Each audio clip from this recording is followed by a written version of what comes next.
L'attitude se veut irréprochable, très bienveillante, avec une approbation totale.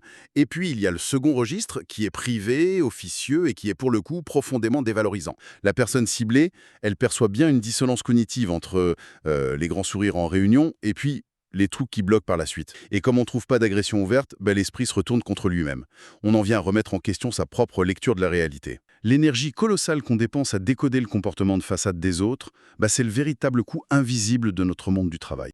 Et il ne faut pas hésiter à s'abonner à nos réseaux ou à laisser en commentaire des expériences personnelles. Ça nous permettra de répondre à ces situations dans une prochaine vidéo. L'impact, il s'installe en plusieurs phases. La toute première manifestation, c'est une honte assez diffuse. C'est pas une honte liée à une erreur professionnelle. C'est la blessure intime d'avoir fait confiance à la mauvaise personne. Et très vite, cette honte, elle laisse place à une hypervigilance. Le cerveau a enregistré qu'il y avait un danger invisible. Du coup, il se met en état d'alerte perpétuel. Chaque parole est pesée, on passe toutes les réactions de l'entourage au microscope pour anticiper une éventuelle trahison. Le conseil le plus puissant, fondé sur ce qu'on vient de voir, c'est de cesser immédiatement de douter de sa propre perception. C'est un épuisement émotionnel complètement silencieux.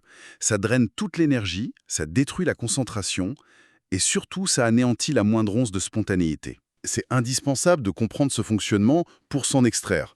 Et c'est d'ailleurs pour ça qu'on a développé un guide complet sur le sujet. Il faut rendre la honte à son véritable propriétaire. Cette honte, elle appartient pas à la personne ciblée. Elle appartient à celui qui utilise ce double discours par manque de courage. Et se réapproprier sa vérité, assumer ce qu'on perçoit, c'est vraiment le seul moyen de retrouver sa spontanéité.